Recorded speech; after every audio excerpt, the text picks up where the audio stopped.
C'est pas... C'est tout à fait, il n'y a rien de...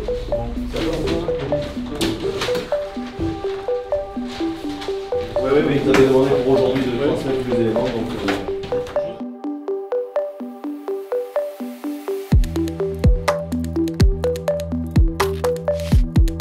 On pense que c'est l'avenir du marché public. Nous, toute la partie construction dans le groupe est plutôt axée vers le privé. 95% de privé pour la partie construction et la partie génie civil, elle était vraiment axée vers le public.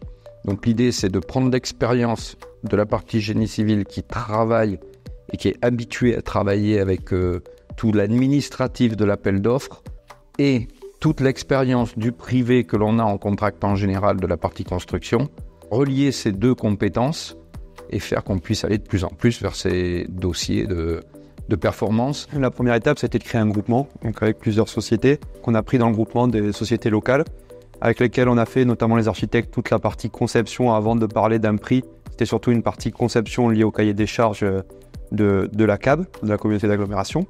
Un dossier comme ça, c'était jusqu'à présent réservé effectivement aux gros groupes qui ont les moyens de mettre un gros paquet d'ingénierie et un gros paquet d'encadrement. Nous, pour faire des dossiers comme ça, eh bien, on crée une petite équipe locale, tout simplement. Il y a eu une sorte de télescopage d'envie ou d'idée, c'est-à-dire que quand l'idée de ce chantier a commencé à apparaître sur le territoire et que c'est précisé l'idée d'un appel d'offres, c'est-à-dire d'un concours conception-réalisation, en fait, on s'est retrouvé à essayer de se joindre conjointement entre Bernard, entre Sébastien Froid, donc construction métallique Vigier, et donc moi, de manière à essayer de proposer une réponse à ce projet ambitieux pour le territoire, de faire en sorte que notre réponse soit une réponse proposée par des entreprises locales. On a fait partie intégrante de ce groupement où on a conçu et à différents moments on a rendu en marché global de performance notre travail en fonction de son évolution, et c'était des allers-retours avec le maître d'ouvrage qui est la CAB de Bergerac, qui nous faisait des remarques qu'on pouvait intégrer, retravailler, faire évoluer le projet jusqu'au moment, ça a dû durer je pense une année, jusqu'au moment où on a été retenu. On s'est vraiment basé sur le fait que ça soit que des entreprises locales pour la vie de Bergerac, pour le développement de Bergerac, et ça je pense que c'est le point qui nous a vraiment démarqué des autres groupements. Quand on signe, on est super content parce qu'on a gagné, mais c'est là qu'on dit oh, le plus dur arrive. Donc on a fait le plus facile quand on a signé en fait. Et là on est sur l'étape des fondations, donc on commence par les fondations profondes, basées sur l'étude de sol du géotechnicien. Donc c'est pour ça qu'on a fait appel à une entreprise de pieux qui réalise les pieux à l'aide d'une tarière forée, comme vous pouvez le voir. Une tarière, c'est une vis qui tourne en continu avec un coulis de béton qui est inséré à l'intérieur et puis une cage d'armature insérée après le béton. Donc là vous vous trouvez sur l'espace des fondations sous grue.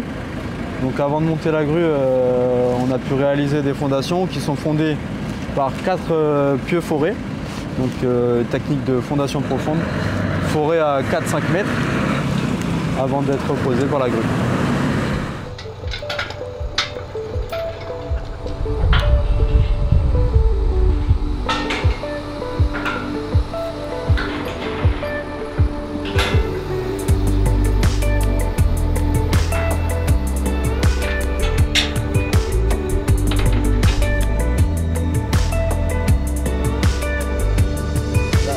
Là, c'est le montage de la grue. Donc voilà, tu as une équipe de monteurs qui vient pour assembler les éléments de la grue.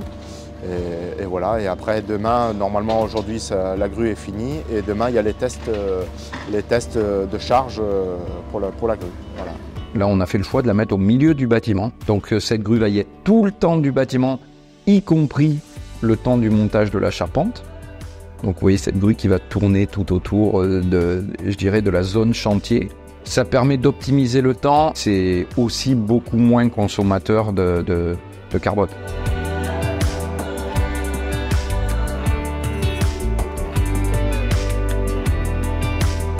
Donc là, on peut se diriger vers l'espacement sanitaire, vestiaire. La deuxième zone vestiaire, c'est pareil.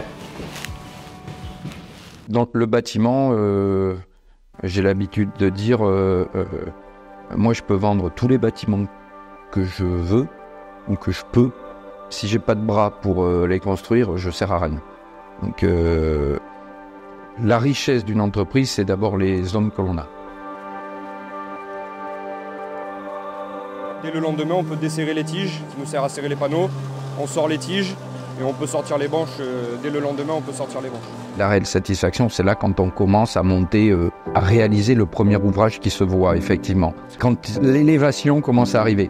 Parce que là, effectivement, je dirais, tout l'extérieur se dit « Ah, ça y est, ça démarre ». Et là, nous, les premiers, « Ah ouais, ça y est, ça commence ».